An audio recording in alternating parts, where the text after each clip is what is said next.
요한복음 1장. 태초에 말씀이 계셨습니다. 그 말씀은 하나님과 함께 계셨는데 그 말씀 곧 하나님이셨습니다. 그는 세상이 창조되기 전에 하나님과 함께 계셨습니다. 모든 것이 그분을 통해 지음을 받았습니다. 지음을 받은 것 중에서 어느 것 하나도 그분 없이 지어진 것이 없습니다.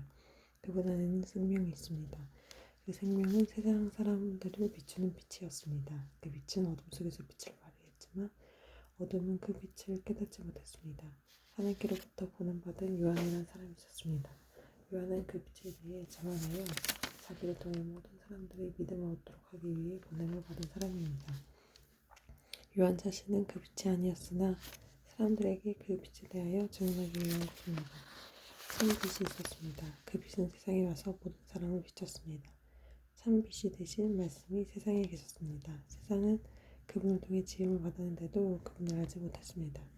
그분은 자기 땅에 오셨으나 그 백성들은 그분을 영접하지 않았습니다. 그러나 누구든지 그분을 영접하는 사람들, 그분의 이름을 믿는 사람들에게는 하나님의 자녀가 되는 자격을 주셨습니다. 모든 가문에 태어난 사람들만 하나님의 자녀가 되는 것이 아닙니다. 또한 어떤 사람들의 계획이나 바람에 의하여 그리고 그들의 조상의 말미암아 하나님의 자녀가 된 것도 아닙니다. 다만 그들은 하나님 자신이 그들의 아버지라는 사실 때문에 하나님의 자녀가 된 것입니다. 말씀이 사람이 되셔서 우리 가운데 사셨습니다. 우리는 그분의 영광을 보았습니다. 그 영광은 오직 아버지의 독생자만이 가질 수 있는 영광이었습니다. 그 말씀은 은혜와 진리로 충만해 있었습니다. 요한이 그분에 대하여 증언하며 외쳤습니다. 내가 전에 내 뒤에 오는 분이 계시는데 그분이 나보다 더 위대하신 것은 내가 태어나기 전에 존재하셨기 때문이다라고 말했는데 그분이 바로 내가 말한 그분이다.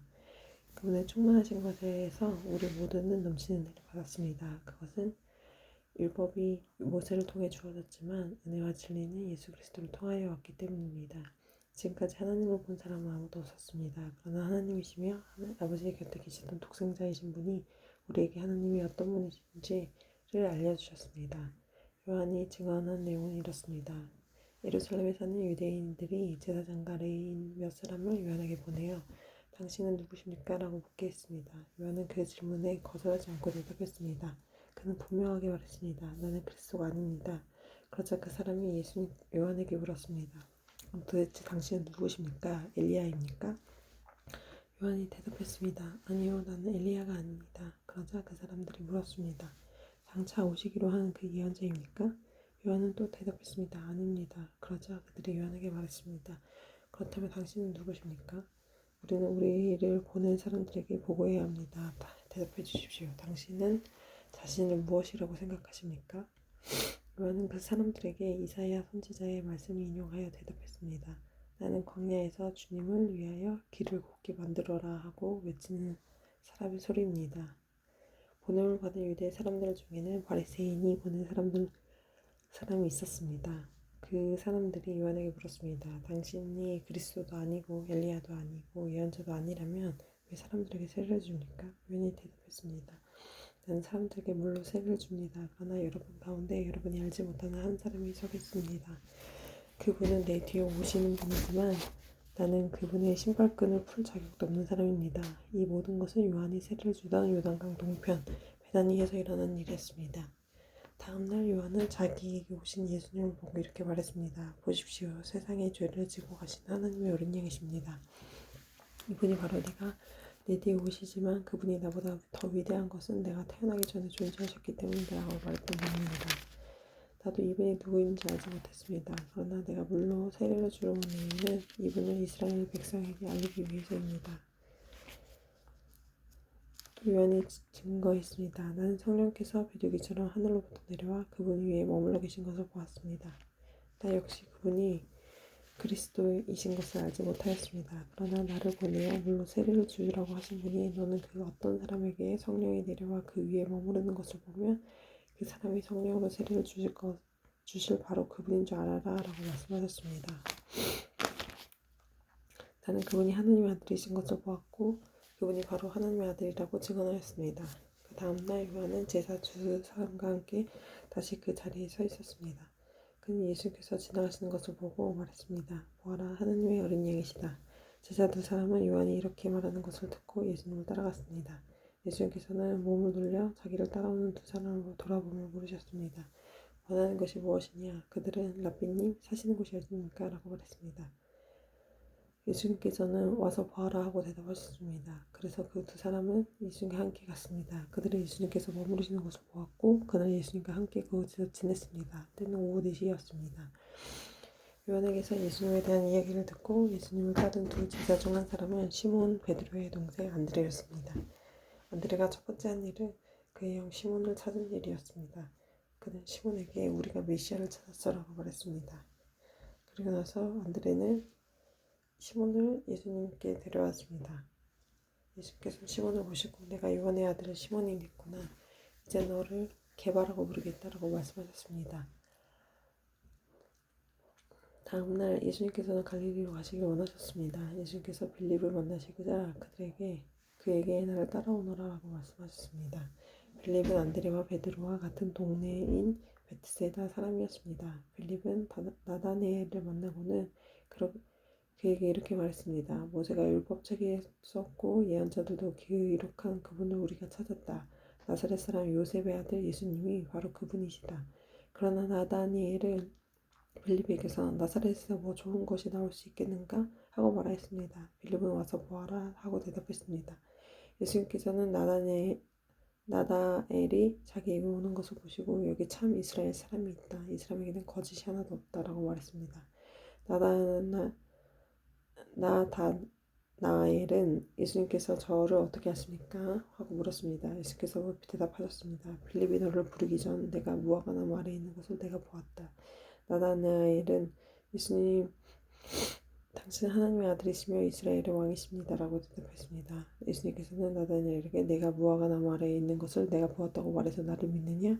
그러나 너는 그것보다 더 큰 일을 보게 될 것이다 라고 대답했습니다.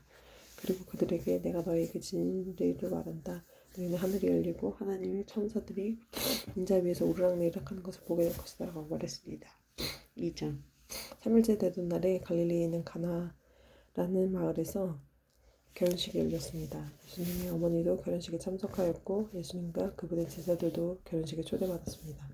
포도주가 바닥났을 때 예수님의 어머니가 예수님께 이 집에 포도주가 다 떨어졌구나 라고 말해주셨습니다. 예수님께서는 어머니 왜 저에게 이런 부탁을 하십니까?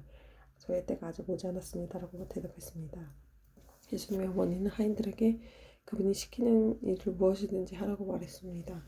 그 집에는 돌로 만든 물 항아리가 6개 있었습니다. 이 항아리는 유대인의 정결례식에 사용하는 항아리들이었습니다.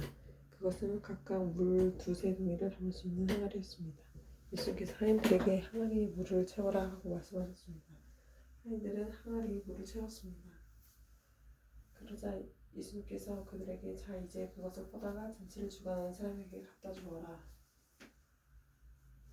고 말씀하셨습니다.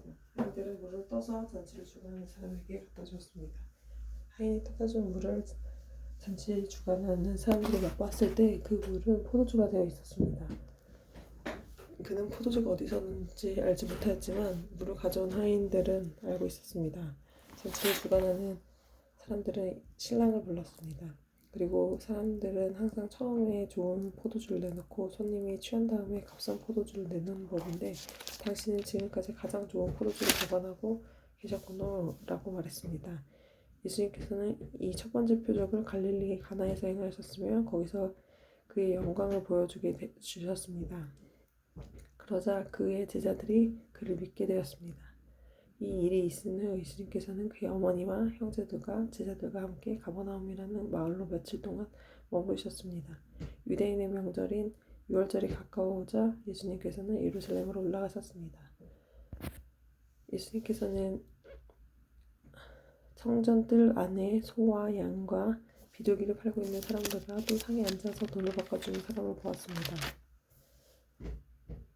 예수님께서는 끈으로 채찍을 만들어 양과 소를 비롯하여 모든 짐승을 성전 뜰에서 쫓아내셨습니다. 예수님께서는 돈 바꾸는 사람들의 상을 엎으시고 그 사람들의 돈을 흐트리셨습니다. 그리고 비둘기를 파는 사람들에게 명령하셨습니다. 이것들을 여기서 치워라. 내 아버지의 집을 시장터로 만들지 마라. 이때 제자들은 성경에 주님의 집에 대한 나의 열심이 불처럼 나를 삼켜버렸다라고 기록된 것을 생각하였습니다. 유대인들은 예수님께 당신은 당신에게 이런 일을 행할 권리가 있다는 것을 증명할 무슨 표적을 행할 수 있습니까? 라고 물었습니다. 예수님께서는 이 성전을 허물어라. 그러면 내가 3일 만에 이것을 다시 세우겠다라고 대답하셨습니다. 그러자 유대인들은 이 성전을 건축하는데 46년이 걸렸는데 당신이 3일 만에 다시 세우겠다는 겁니까? 라고 반문했습니다. 그러나 예수님께서 말씀하신 성전은 그분의 몸을 가리키는 것이었습니다. 예수님께서 죽은 자 가운데서 부활하신 후에 그분의 제자들은 예수께서 이렇게 말씀하신 것을 기억하였고 그들은 성경과 예수께서 하신 말씀을 믿었습니다. 예수님께서 예루살렘에 계시는 유월절 기간 동안 많은 사람들이 그분이 행하시는 표적을 보고 예수님을 믿었습니다. 그러나 예수님께서는 모든 사람을 알고 계셨기 때문에 자기 자신을 그 사람들에게 맡기지 않았습니다. 예수님께서는 사람들의 마음속에 무엇이 들어있는지 알고 계셨기 때문에 사람에 대해 어느 누구의 증언이 필요 없었습니다. 아멘.